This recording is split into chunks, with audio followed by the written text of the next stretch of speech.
the funny thing is, and here you need to follow the money. The funny thing is that people create these made up associations to fight certain diseases.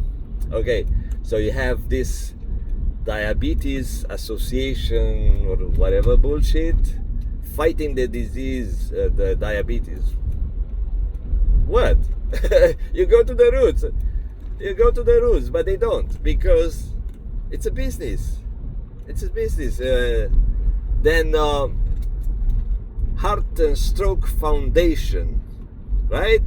Oh yeah, we fight against the heart.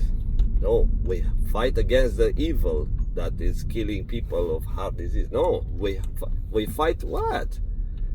We fight for the money. We fight for the money to come in, because the more people are sick, the more they will want to get rid of the illness and donate. Yeah, I need to donate for that cause, because I hope I will find a cure.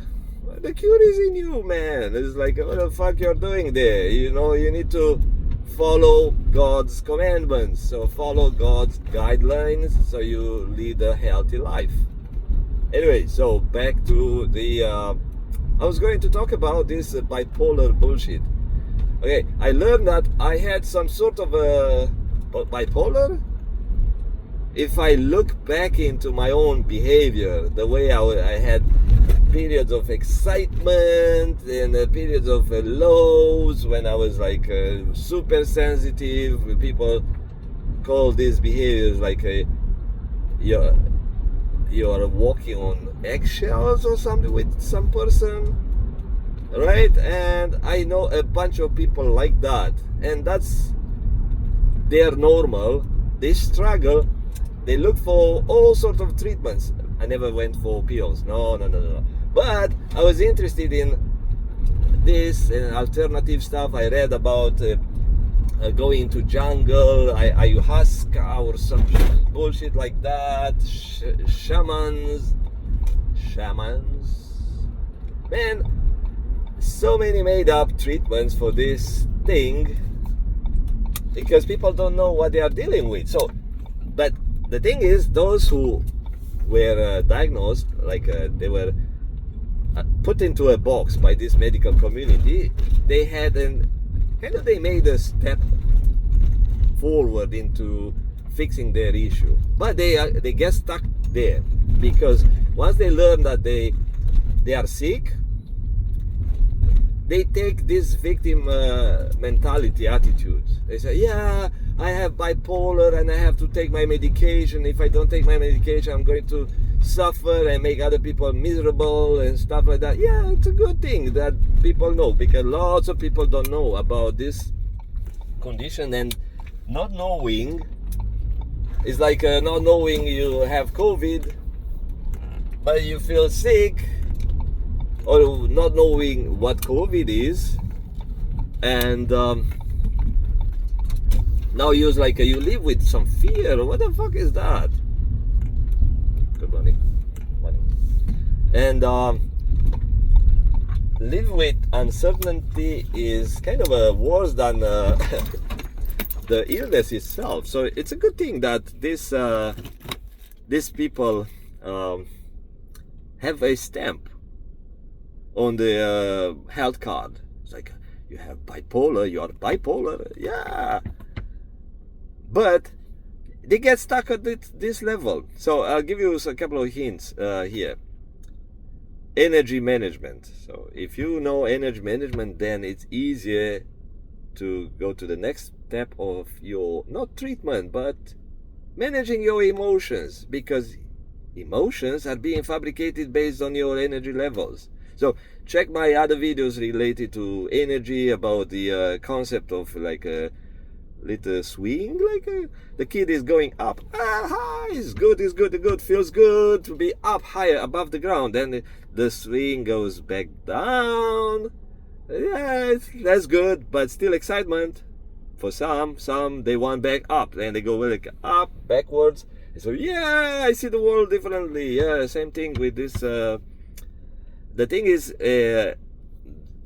the emotion swings and actually energy swing, it's not consistent. So you don't know what and when to expect and why, because the life is very variable. It's like your husband sometimes is crappy, feel crappy, and it coincides with your crappy moments, and then you wear your energy by stressing out for stupid reasons. So you waste some of your battery and you go deeper into the depression.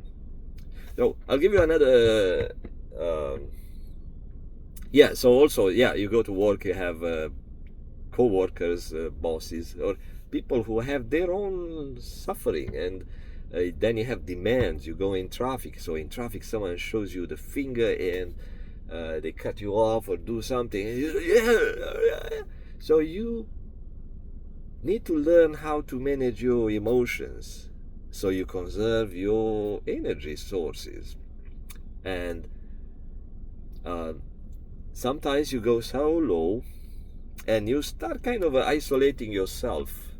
So, but at that time, the body starts to recover. You start to recharge, or you maybe went for some walks. I can give you some sort of my way to get out of it, but I'll keep you watching, so you subscribe and press that button notification, that bullshit of YouTube, so you can see my bullshit crap about how I got out of the bipolar bullshit. It's a bullshit, I'm telling you. It's life. If you take these bipolar people from United States and compare to someone who's living a life in Palestine or some other places in the world, these people from US are pampered, and because they are inflexible. So being inflexible can lead to bigger swings of these bipolar episodes. So you need to be adaptive, flexible. That it will help you kind of move with the flow instead of fighting the flow. Because if you fight the flow, fight the people, you have big ego. And where the big ego comes from? Your trauma, childhood trauma, or lack of being appreciated, being put down all the time. So there are a bunch of roots, but once you know yourself, it's easier to identify where you waste your fucking energy. Talk to you later, bye bye. I think I had a coffee, but just 2 sips of coffee. So you can get better. Don't live with that bullshit stamp the doctor put on you, because what you believe is your truth. It's not what the doctor believes about you. The doctor at first, he believes, oh, I think you suffer of depression. You believe that, but he was wrong. So how come he was wrong? Maybe he's wrong about your bipolar. How do you know? How do you know? Yes, so what you believe is right for you, is true. So if I tell you that you can get out of the depression and anxiety and bipolar disorder, so-called disorder, can you make this one your truth? If you believe me, that means you're naive. You need to make your own truth. Don't take my bullshit. This is nonsense for you. I don't know you. Maybe you are genetically modified to live with a bipolar. So if I just said that you can get out of a bipolar, no, that's not my truth. But it can be your truth. And learn about the epigenetics, how you can modify some of your genes so you can change your right here. Change your environment then. Also, walk through the flowers, walk in the nature. Yeah. So you need to deconstruct yourself, your emotional system that you build, your automatic. So see, if you go to Tim Hortons every morning and get the double sweet coffee and stuff, that's automatic. So that's stupid. Yep. So you need to deconstruct all those. You rebuild yourself. You are 50 years old, that's fine. You need to restart your life. Then you will see all diseases caused by emotional trouble will move away from you. Yeah, so bipolar is not genetic. Yeah, you might have some sort of you are prone to develop because probably some in your parents, maybe, but consider that it's not set in stone.